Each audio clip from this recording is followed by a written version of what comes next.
Hello, can you guys hear me? Okay. Good afternoon, everyone. Welcome to the panel discussion, Central Asia, Women Shaping the Future of Tech. I'm thrilled to be introducing and moderating this panel with an incredible group of women who are driving innovation and progress in tech, both globally and in Central Asia. Before presenting our esteemed panelists, I'd like to give a brief introduction about myself.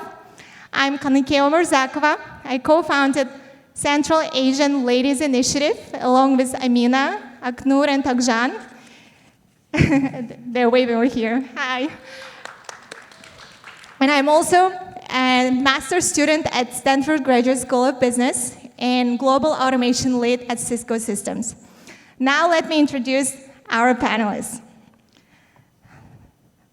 We have here Nazira Nurbayeva, the General Consul of the Republic of Kazakhstan in San Francisco. Nazira brings over 20 years of experience at the intersection of public and private sectors. She began her career with a Big Four firm before transitioning into a finance role with Kazakhstan's National Welfare Fund. Nazira also served as a Deputy Foreign Affairs Minister, where she oversaw foreign investment attraction activities, leveraging her extensive experience in both finance and public policy. Next, we have Cora Lim. Welcome, Cora. Cora is a senior principal engineer at Marvell Technology, where she's been a key leader for over 23 years. Cora is a technical lead of a team that manages simulation jobs to use of over 150,000 CPUs in data centers worldwide. Cora is also a dedicated mentor with the US Department's State's Techwomen program. She was recognized as a Silicon Valley Business Journal Woman of Influence in 2022.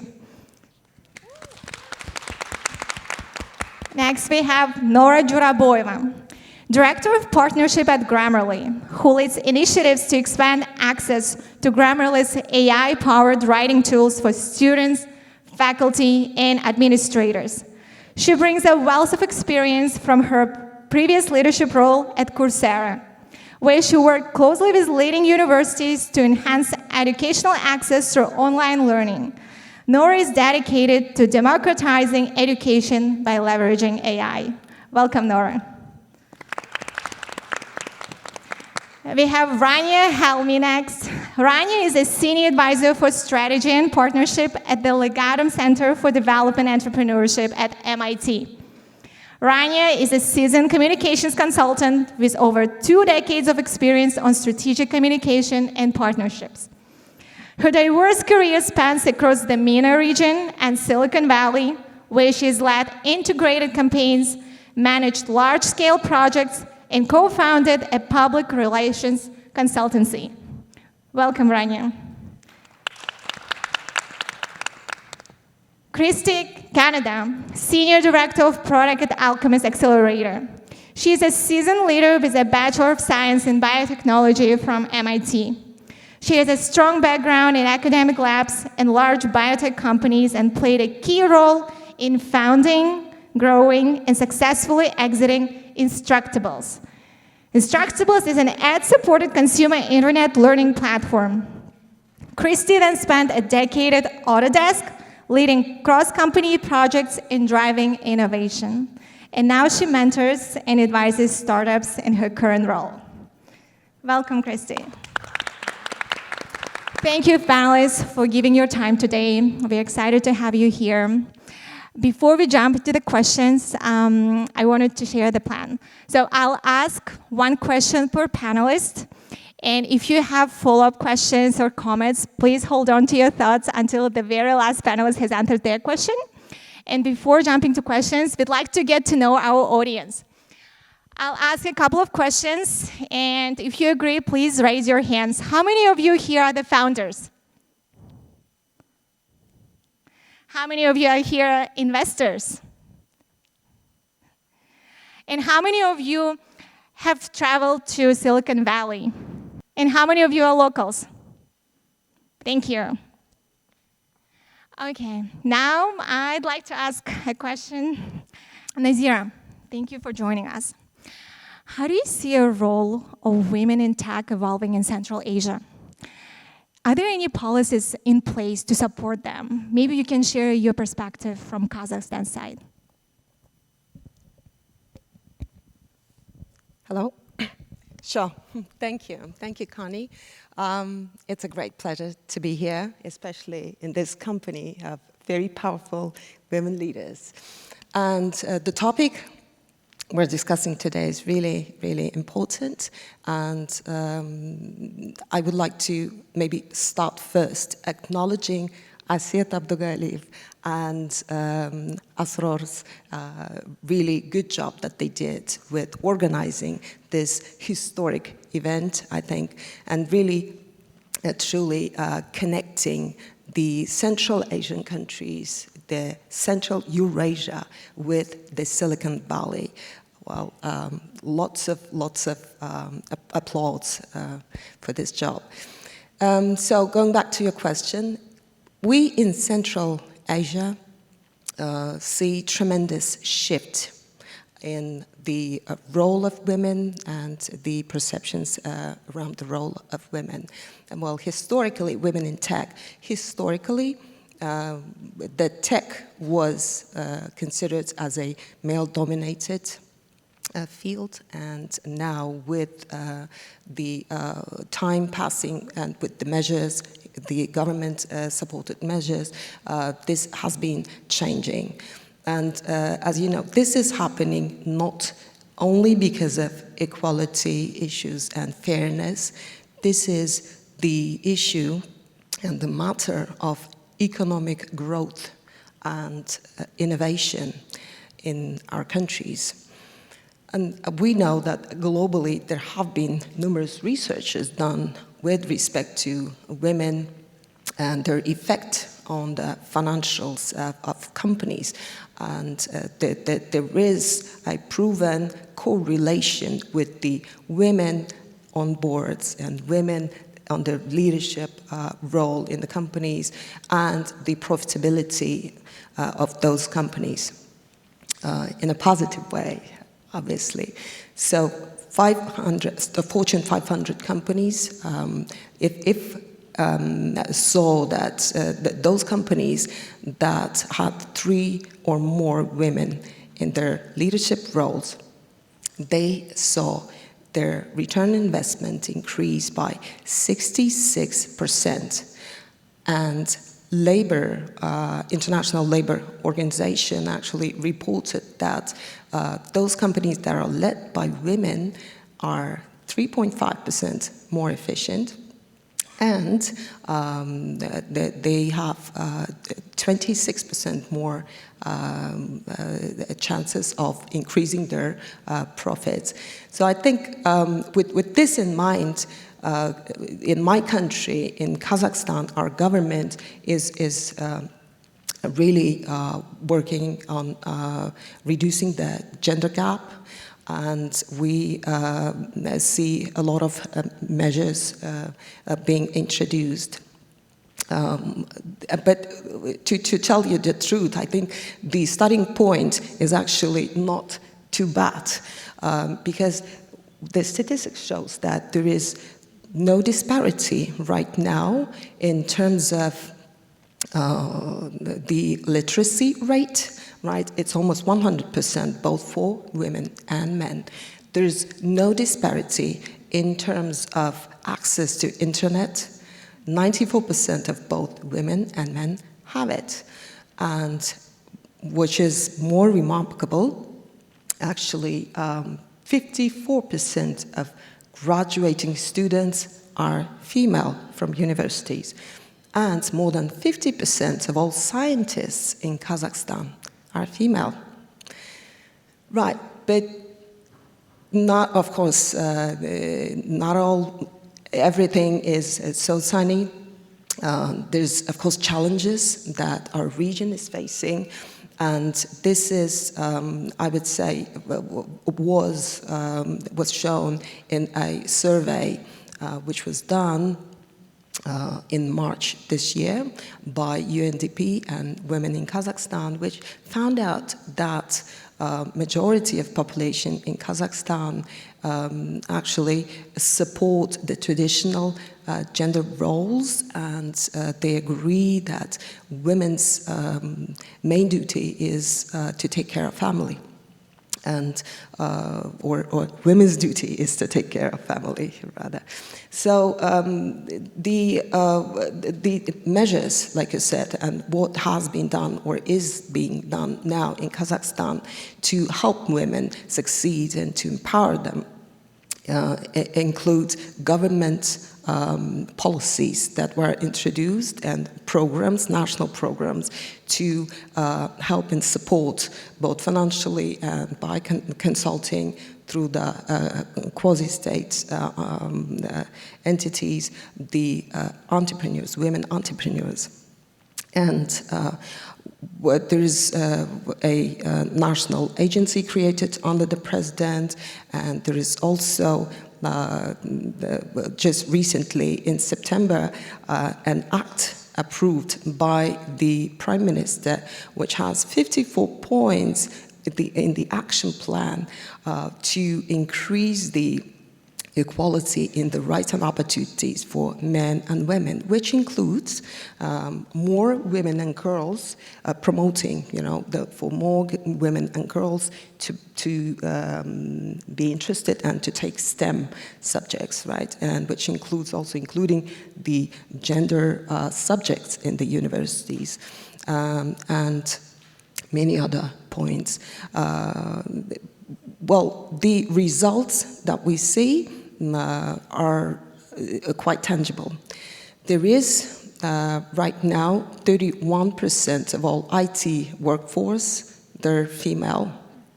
This is more than the global average.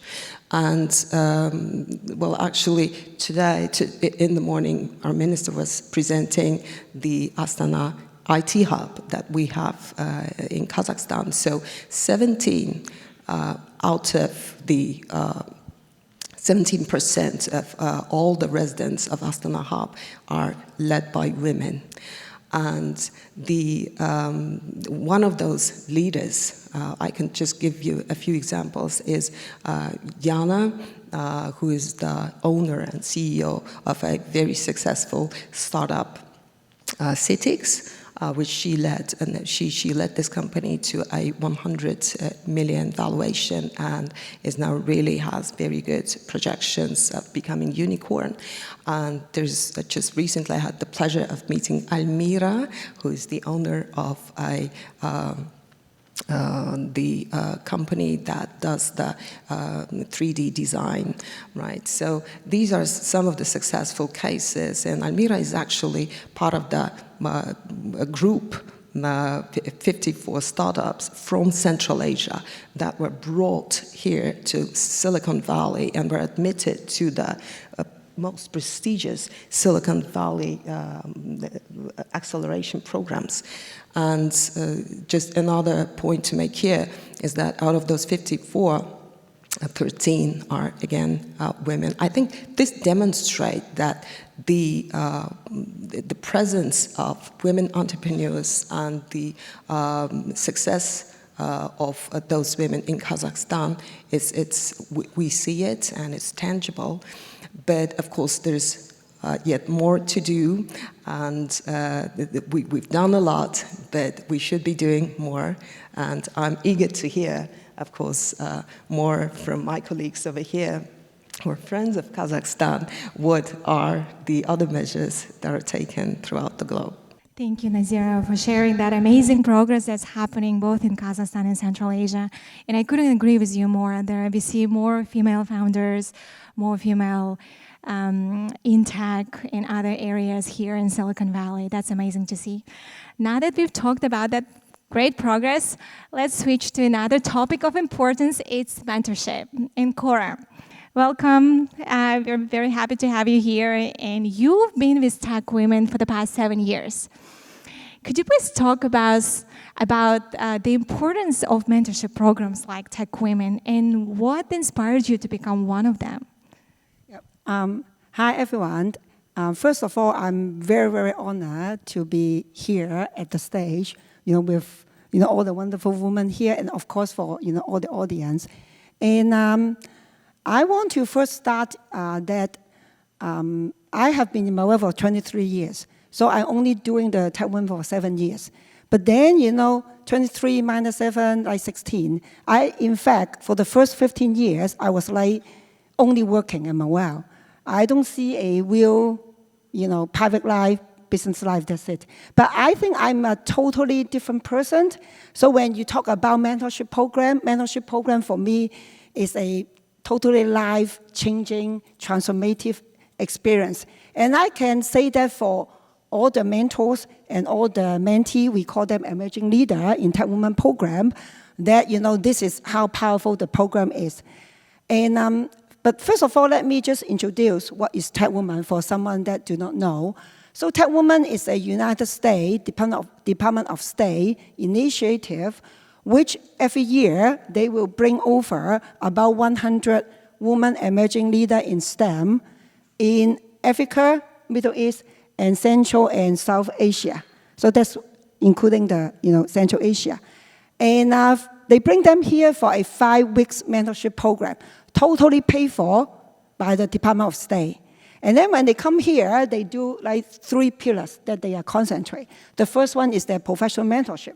So they will define what they want to learn professionally, and we have professional mentor to support them. And then the second one is every country team. So there will be 21 countries so far, from these regions. So every country team, they will need to think of create a pitch project. That is, they identify socio-economic problems in their home country, and then, they need to think of the solution. At the end of the 4 weeks, they need to pitch, competition for $3,000 grants, to do their program. So the third part is and we have impact coaches to help them for this, pitch project. The third part is the cultural mentorship. And the cultural mentorship is like a cultural ambassador. I think, we hear, people talk about, if any one of you are new immigrant, you know that when you're coming from your country to this country, there are a lot of things we need to learn. How to use the public transportation, or, what is the norm, what's the culture. So we have the cultural mentor, act like a cultural ambassador.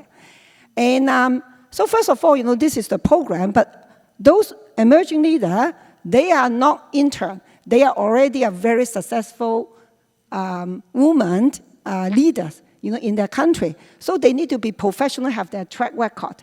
And also, their one criteria, they need to be doing community work. So they also need to have proven track record that they help the women and girls in their home country.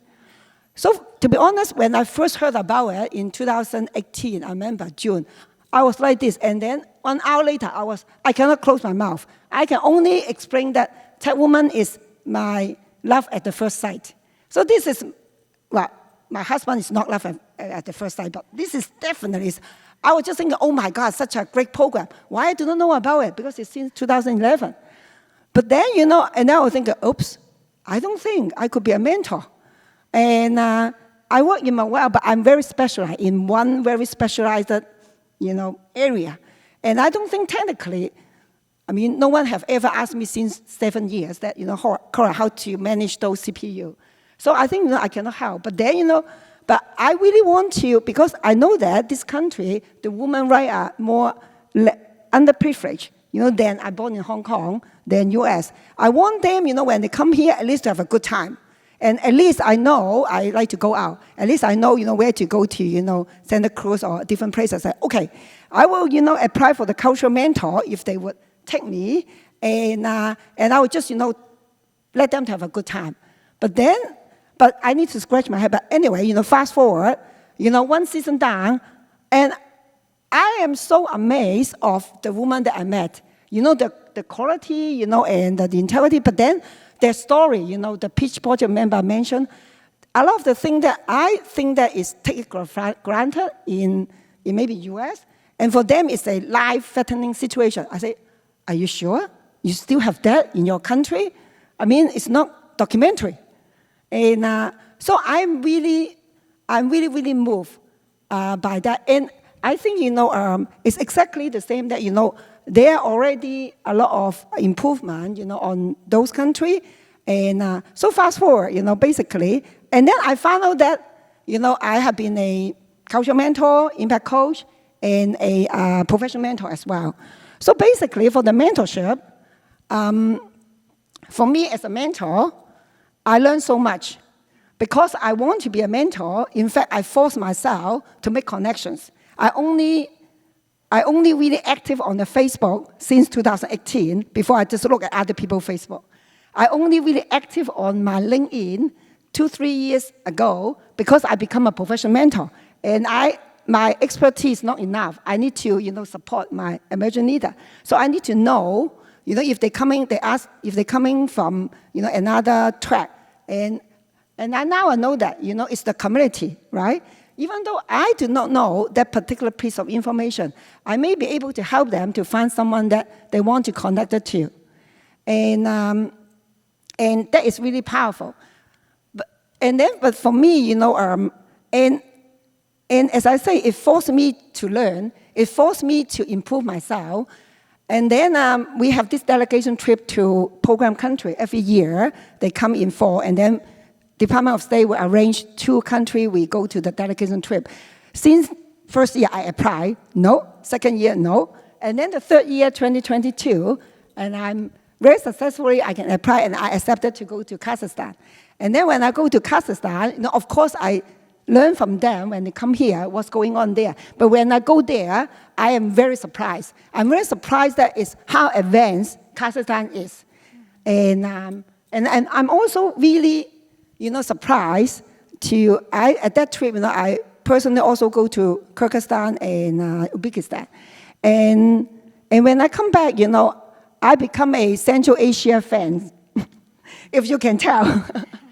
I tell everyone that if you need to travel, you need to go to this country because they have the history, they have the culture, they have the natural, the food is good, it's really cheap, the people are very friendly, and it's very secure, very, very secure. And it's a shopping paradise for people, like colors or fashions, But what I meant to say, I think, for the mentorship, really is, I think for a mentor, you learn so much and you have so many opportunities. Because I work in only one company in Marvell, and because of Techwomen, I meet all the wonderful women over the world. And if within the Bay Area, we have now collectively have 1,700 mentors and 1,200 emerging leaders that they, complete a program. We call them fellows. So you think about it. Now you are able to tap into this community. So I think for me, Techwomen is a very special program because of the impact, because of the size. But I would want to, just one sentence, I would really want to say that you have your own a lot of mentorship program. So anyone want to learn more about Techwomen, they can come to me. But there are also Techwomen, Wonder Woman in Kazakhstan and in other countries. So we always want to learn. We want to find a mentor. But the best way to find a mentor and to learn, in fact, is you yourself become a mentor. Yeah, thank you. Thank you, Cora, for sharing. When we jumped into the Zoom call and we saw the Astana on your background with Baitarek on the way, it really tells how much you love supporting women of Central Asia. Thank you for doing that. And we love your outfit today. So basically, it's 4 countries here. Yes, you said the jacket from Uzbekistan, the earrings from Kazakhstan, right? Jacket from Uzbekistan, the earring from Kazakhstan is a gift from my fellows. And then this is from Kyrgyzstan, it's also a gift. This is also from Kyrgyzstan. This is from Tajikistan. I cannot find my Turkmenistan gift. So maybe I really need to go there because this is the one country that I have not been to yet. Thank you. Thank you for sharing this. Thanks. Okay, now that we've talked about the mentorship, let's switch to education with our next panelist, Nora Juraboeva. Nora, before joining Grammarly recently, you worked at Coursera for 4 years. How do you see the role of educational platforms helping bridge the skills gap for women, especially the ones who are trying to enter the tech or the STEM fields? Thank you so much, Connie. Can everybody hear me? So I'm Nora. I'm actually, my origins are from Uzbekistan.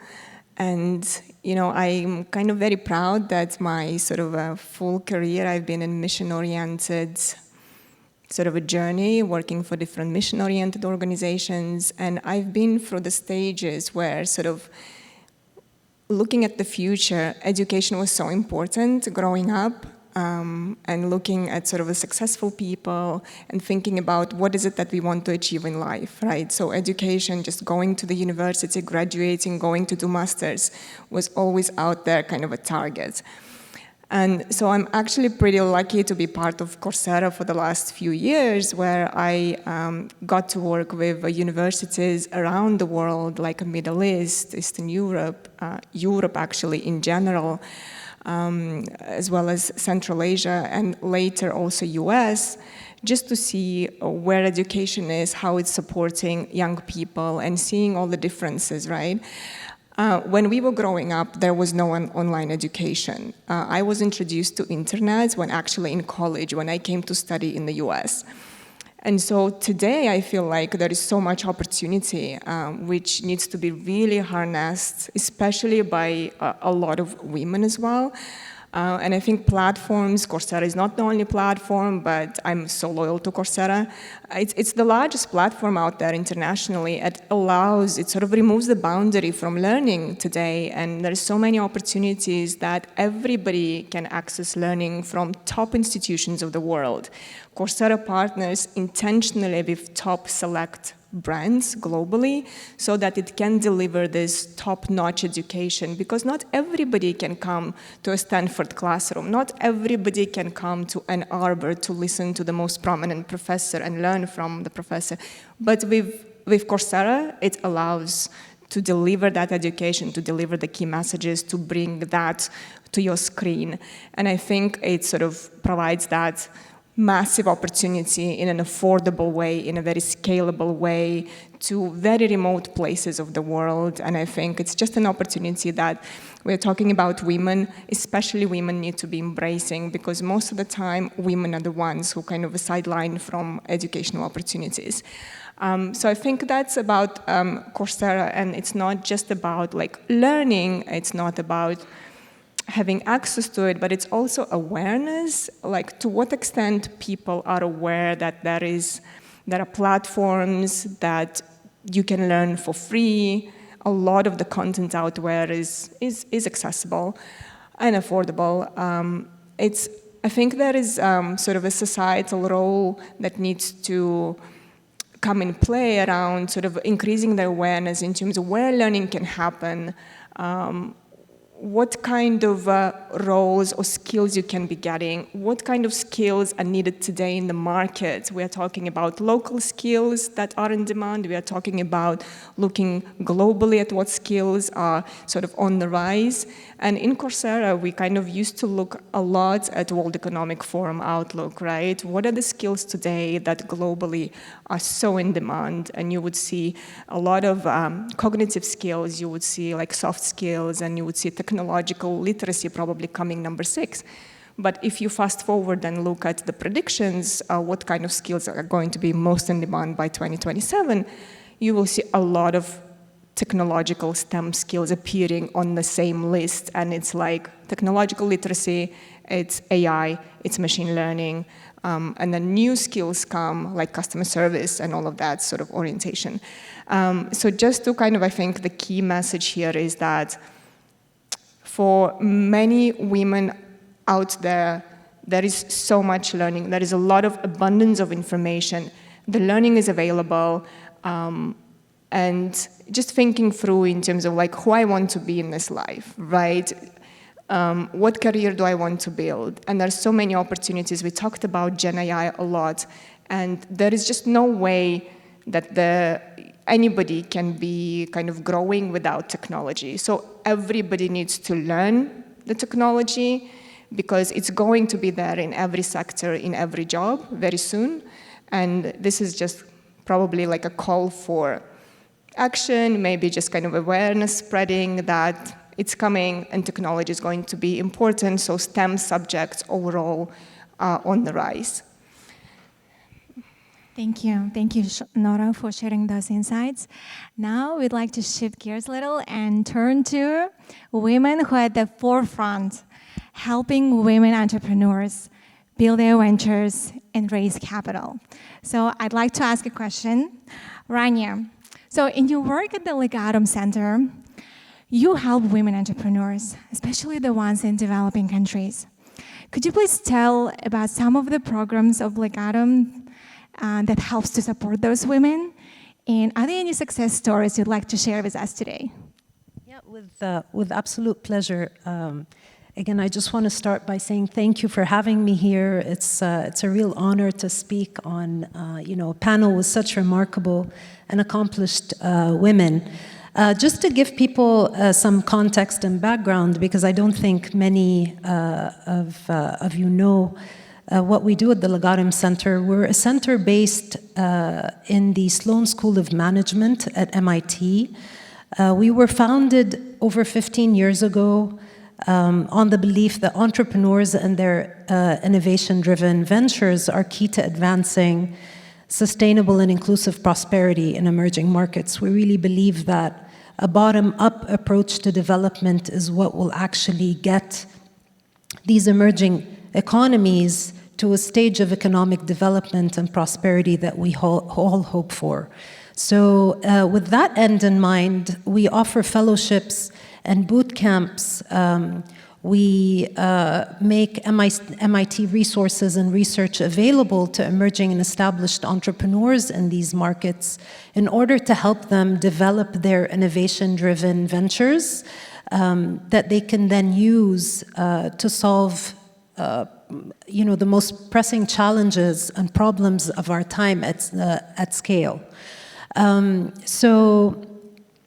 From the work that we've done over the past 15 years, and just to answer the success stories question before I jump into some of the challenges that our entrepreneurs and specifically women face, we have had more than 350 entrepreneurs come through our doors. Combined, they've been able to raise over $1 billion in funding. They have created 17,000 direct jobs.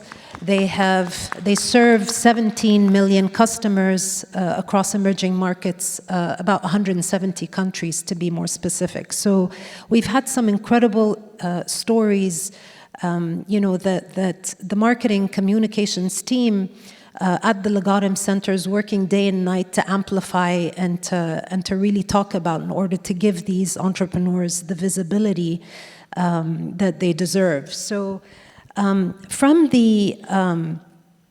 our work across these emerging markets, mainly in Africa, Latin America, and Southeast Asia, we've noticed that women entrepreneurs face a multitude of challenges. I'd like to focus on 3 today, and I'm sure that Christy will be able to also jump in and talk about the first one, which is a lack of access to funding. We know that women entrepreneurs in emerging markets receive disproportionately less in venture capital funding than their male counterparts. Specifically, they only receive about 2% of global venture capital funding, even though we know that by investing in women and closing the gender financing gap, we can actually add about $1.1 trillion to the global economy by 2030. So it's a problem that we at the Legatum Center have tried to solve by really engaging actively with a community of investors to discuss their role in supporting and advancing innovation and entrepreneurship in emerging markets. And now we have a network and community of investors who are actually really interested in backing and investing these tech ventures in emerging markets.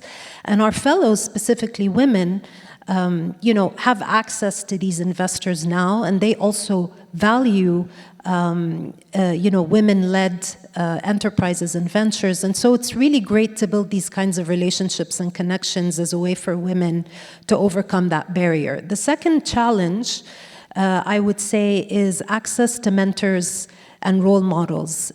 Women, from what we see, often struggle to find, the right mentors and role models in industries that are very male-dominated, like tech and finance. And so what we do is we pair them with professional advisors, thought leaders, world-class experts, MIT faculty, who can really provide them with the guidance they need to really build their ventures and to scale. They're able to make the right introductions for them. They are able to open doors to new market access. And it's really been one of the features and components of our programs that have been consistently acknowledged by our entrepreneurs as of immense value in their entrepreneurial journeys. And lastly, I would say that access to training and knowledge in these emerging markets has also been a challenge, because the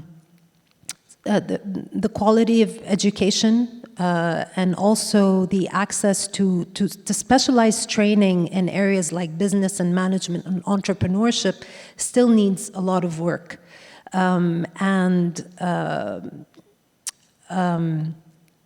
it's by providing the kind of very specialized leadership that is based on, principles and values that we offer that makes our entrepreneurs very thoughtful about the work they do, about their why, and about the purpose behind their businesses. I see as a key feature in terms of providing the kind of specialized training that allows them to really, innovate and launch and build and scale a company. And I know Nora also will have a lot to say when it comes to STEM education. But today, a very interesting stat was shared about Central Asia that I didn't know. There are about 200,000 STEM degrees conferred every year in Central Asia, which is really amazing. So there are some fantastic, incredible numbers that I think we should, really pause and reflect on. The Central Asia for us is really untapped. We have not been able to expand our programs to Central Asia yet, but this is a reason why I'm here and why I've spoken to several people today. And I think it's a really great opportunity to tap into, and very exciting times. Thank you, Rania, for sharing. Our next panelist is Christy. Christy, as a Senior Director of Product at Alchemist Accelerator, you worked with many startups, including the ones led by women. From your experience, what are the main challenges those women entrepreneurs face, be it while building startups or raising capital, and how do accelerators like Alchemist help them embrace those challenges? Well, I'm going to piggyback on what Rania said, and the two things that I see access and I see assumptions. And we just heard a lot about the question of access. And in order to solve the problem of access, you make one-on-one connections. Because one of the things that we find is that people make a lot of assumptions. They make assumptions about gender, they make assumptions about accent, they make assumptions about geography. We just heard this morning that the entire Central Eurasian area, the region, is overlooked because there are some amazing people there, but they are not getting the opportunities, the access that they really should in order to reach their full potential. This is the same thing that we see frequently with women. So the first thing that we do is we try and get access, because people make an assumption based on the group that they see, but then when they meet an individual, at that point, the previous assumption doesn't matter, because maybe I assume that everyone with this characteristic is not going to be a good founder, but I've met you and you're amazing. So I want to work with you, I want to hire you, I want to give you my money. But you have to get them in so that they can form that direct relationship. And frequently, the only way that you can get that relationship is by a one-on-one warm introduction. So I really appreciate the work that you're doing, because you're forming those connections and helping people get past all of those assumptions. So I've got a story here. I recently discovered, are people familiar with Ben Franklin? Right, he's famous for his studies on electricity and being a founding father in the US. But originally he was in the publishing industry. And he stepped away from his publishing industry after he had made a certain amount of money, and then he went and had time to do experiments and time to work in politics and really have this great impact. He had a sister. You've never heard of his sister. And apparently, she was just as smart, if not smarter, and more interested in all of these things than her brother was. However, due to the access and assumptions of the time, the only thing we really know about her is that she raised 10 children. And this is the sort of thing that half of the population does not have these opportunities, does not have this access. And what would she have done? Possibly something even more interesting. We don't know. But again, she fell into this gap. How do we get women in particular, out of this gap? One of the things that we have heard about quite a bit is education. And so education is important. Knowing how to do things, having real applicable skills is incredibly important. However, people who need access will frequently fall into what I would call the certification trap. This is a version of a permission trap. And what that means is people don't listen to me, so I need a certification, because if I had this certification, maybe they'll pay attention to me. And that is true. Anyone, some of us I'm associated with MIT, you're associated with Stanford, you have government access, you're involved in various different programs. That will get you in the door. More likely, what that does is that gives you a network. It's not so much the certification as it is the network. And you can build the network without the certification. One of the other things that I find really fascinating about startups is that you can build a tech startup without permission. You don't have to get someone to hire you to found a startup. And if you bootstrap a startup, if you keep your day job and you start building a tech startup, an IT startup, you could potentially have a very profitable company, even a unicorn, without taking a bit of funding.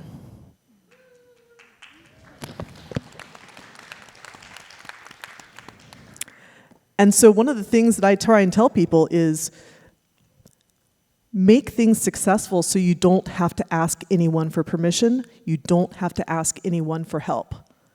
Because if you are successful, they will come to you. The best time to raise VC funds is when you don't need it. Every VC wants to give you funding when you are profitable and you do not need their funds. It's amazing how this works. But that's advice for women. I'd like to swap over and give advice for men. Can I talk about this now? Oh, great. Go ahead. Because the problem with these panels for women is that we're always given advice for women. But again, we don't have enough women in positions of power. So they're not the ones who are in a position to provide that access. And they're not the ones who are in a position to provide that permission. And we even see things like women founders who raise from female VCs in their seed round are less likely to raise an A, regardless of the quality of their company, because it is perceived as less compelling if they were only able to raise from women VCs. So this is a trap. This is permission. This is assumptions. And so I'm going to go to the men. There are not enough men in this audience. I don't know where they all went, but they did not come to this program. But for the men in the audience, and for the women who know men, go grab them and tell them these things. If you are a male founder, one of the best things you can do for your company is to find a female co-founder. Make sure that your first hires, especially in technical areas, are women, because that affects your ability to hire women down the road. So if you are able to hire, say, a tech lead who's a woman, you're going to have access to twice as large of a population of developers. This will improve the quality of your outcomes. And we also find that having a diverse group of founders increases your chances of success. If you work in a large company, hire women. And the way that you do this is not, I'm going to set aside a certain number of spots for women. What you do is you tell your recruiters, make sure that 50% of the resumes that you send to me to review are women. Because especially now, the quality of resumes available, because there are lots of people looking for jobs, the quality of resumes is quite good. And so you say, anyone who is over the bar that you choose to pass along, 50% of them have to be women. And if you can't find them, then you're looking in the wrong place. Go out and do the work and bring me back resumes. So put in the work, make sure that you are hiring women, make sure that the women on your team, you are not just mentoring them and offering them advice, you are sponsoring them. Sponsoring means you are putting your weight behind them to get them those promotions, to actually talk about them to other people. Because again, assumptions. People will hire those and promote those who look like themselves. This person reminds me of myself when I was his age. That is a very carefully chosen pronoun. You want to make sure that you are stepping outside of your comfort zone. If you are a man, be thoughtful about this. Make sure that you are not just doing something because it's easy. Make sure that you're thoughtful, and you're going to actually have much better business outcomes. Wow, that was powerful. Thank you all for sharing your experiences. Now, if you have a follow-up question or comment on what your fellow panelist has said, you're welcome to share now. I actually would like to kind of maybe continue a little bit for what Christy was just saying. And that reminds me very much of the recent sort of assessment that LinkedIn has done in terms of looking at the fast-growing jobs in the tech, like cloud computing, AI, machine learning, right? And where they're saying that only third of the roles in those fast-growing jobs are occupied by women, only 1/3. And they're pointing out that underrepresentation of sort of the women in those roles and how that may potentially impact the tech sector, the products that are being developed, the technology that's being developed, and sort of that lacking diversity around the decision-making, around shaping what the technology of tomorrow should be, what the product of tomorrow should be. You probably heard a lot about the Gen AI and the bias in the Gen AI and how sort of the data, where it comes in order to train all of those, the Gen AI models, right? And like the diversity of and sort of both gender and ethnical and sort of the voice of different representations is so important to avoid that bias. And it's so important for women like to be part of those decision-making roles, whether it's a startup, whether it's developing a new technology or a new product, so that it's not only perceived man, right? And so the more you have diversity around decision-making, the more developed or the more kind of well-rounded products you have tomorrow. So I just wanted to kind of pick up on that. That's amazing. Thank you for sharing that. Anyone else? Are we good? I just want to add that, because I just happen to have the privilege, to spend 7 weeks, in the 4 Central Asian country.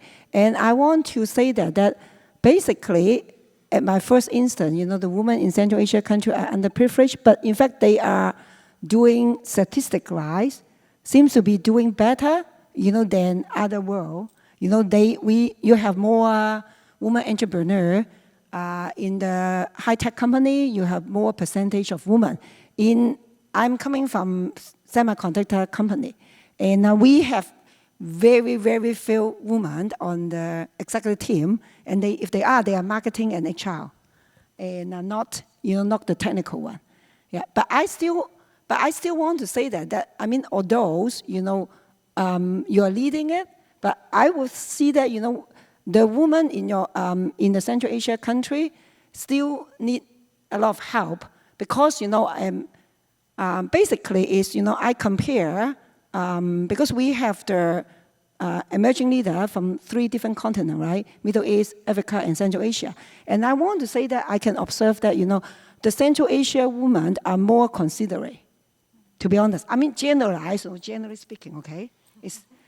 And also they're more soft. And because I think they let me know that they were bring up from a culture that their parents will tell them that you need to talk soft, lower your voice. And so they are more shy.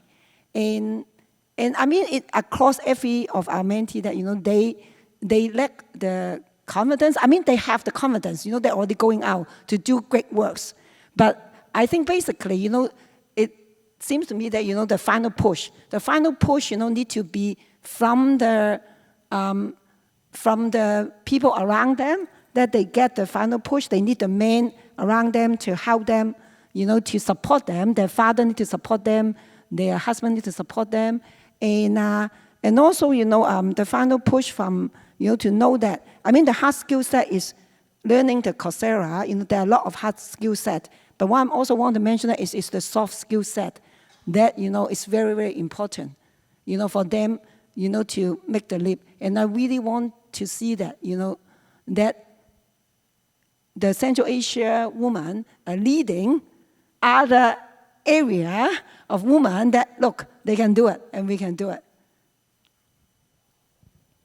Thank you. I think it is coming to that, really. What you are saying, very valid points about support that women need in Central Asia, and you're absolutely right that especially in rural areas, it's a cultural thing that women are softer, and they have to, well, there's certain assumptions, expectations, right? But it is, in terms of help, it's not just the government that is helping. It's actually, we have a lot of very powerful and very strong NGOs, non-profitable organizations like Techwomen. Yes. Well, and Techwomen, like you described, is working perfect as well in Central Asia, helping a lot of women and girls. There's techno girls and techno women. So techno girls are connected to techno women, and they get mentorship, they get support, and they get training.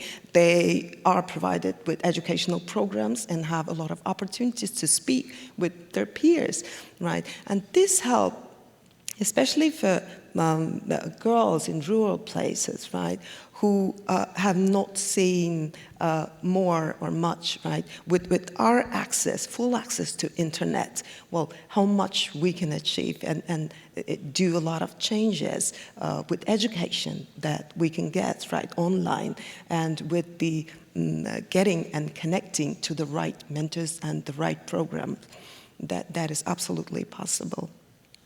Fully agree with that. I know about the Techwomen. In fact, it's one of the fellows, Techwomen mentor, that Techwomen EL fellows, that she bring the Techwomen to Silicon Valley on I think December 2022, and that's how I met the Techwomen at that time as well. So when we were, I think the collaboration, I think basically, one thing is women, we need to be helping other people, helping other women especially. We need to empower other women.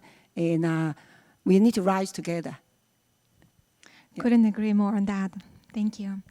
As we near the end of the panel, I'd like to ask each one of you to share one piece of advice with the audience today. What is the most important lesson you've learned throughout your career that could inspire the women and men in the audience today? Wow. I would say, be confident, like linking to that cultural thing, right? Be confident, be bold, and do not allow anything to stop you. Reach out for help and role models. There's always role models that you can find. Reach out to them. Use whatever tools you may have, right? Speak, well, looking at the powerful women over here, right, who have done and achieved a lot. So I'm sure you can do that, and you can be the global leader in tech as well.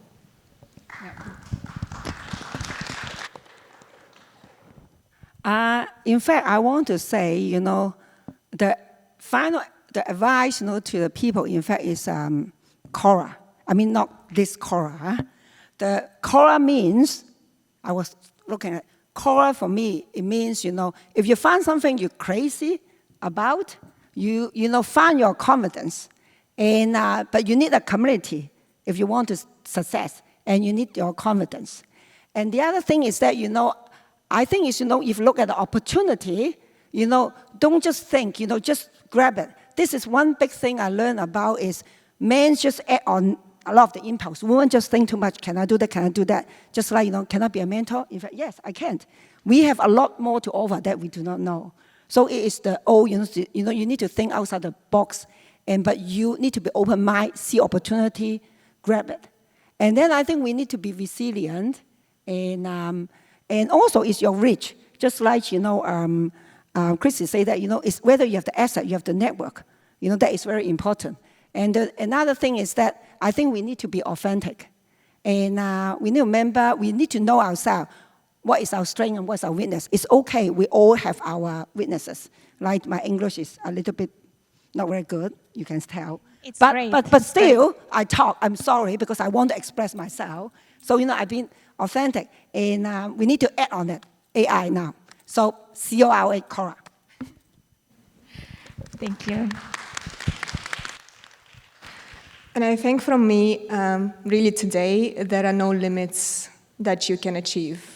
Don't set boundaries around yourself. Don't find excuses that there is something that's limiting you from learning or from doing something. The future is so uncertain, and so don't put those boundaries around you. Like my path in my life, like I work for a software company now. I didn't gain the tech skills a few years back, right? I learned over time. So learning throughout your life is so important today. And again, because we have no idea what the world is going to look like in 2 years. Keep learning. Just look at the trajectory, where the world is moving, what do we need to know tomorrow. Keep learning and open the doors for you all the time. Rely on your network, talk to people, and reskilling, upskilling are the key words we use in Coursera. Get on it. Following up on your advice, talk to people. There are so many women today who would like to talk to each one of you. Is it okay if they approach you after the panel or during the conference? Definitely. Thank you. Do talk to us. Rania, do you have anything to share? Yes. I have a couple, if you don't mind. I once read that you are the average of the 5 people you surround yourself with. The 5 people that you surround yourself with. So be very mindful of who you allow into your circle. It can have a huge impact on, your life, what you achieve, your dreams, how you perceive things. So I think that's really important. And then someone once gave me the advice of, have women who will mention your name in a room full of opportunities. I think women supporting women is a very powerful thing. I think we should leverage each other a lot more. And it's really what makes it or breaks it for a lot of us. So I think that was a great piece of advice that I got. I'm going to take this back to the guys again. But on the who do you surround yourself with? Women, do not date, do not marry men who are not going to support you. We were talking about this earlier. You want a partner, not just a husband. This is incredibly important. This is the person that you will spend the most time with. This will change how you act, how you behave, and either open more opportunities or close them off. This is one of the biggest decisions you make in your life. Stay away from these guys who will pull you down, who are insecure if you are successful. You want people who are excited when you do well, even or possibly especially if that means that you are more successful than they are. This is incredibly important. And then I would say my second piece of advice is just do it. Again, don't ask for permission, maybe ask for forgiveness if it goes badly, but just find ways to do it. Thank you, Christy. Thank you, everyone. And following up on what Rania said, create a community where people, women are supporting each other. That's what we do at Central Asian Ladies Initiative. We support women from our region to develop professionally through networking events, workshops, and mentorship program. Please make sure you join the community. And also, I'd like to thank our incredible panelists for your time today, for sharing amazing experiences. What we've learned is be bold, be resilient, authentic, and keep learning, because you never know, as Nora said, in 2 years what's on the way. Thank you all for coming today and joining us for the panel discussion. I hope we were able to inspire you to pursue those passions in this exciting field. Enjoy the rest of the conference. Thank you.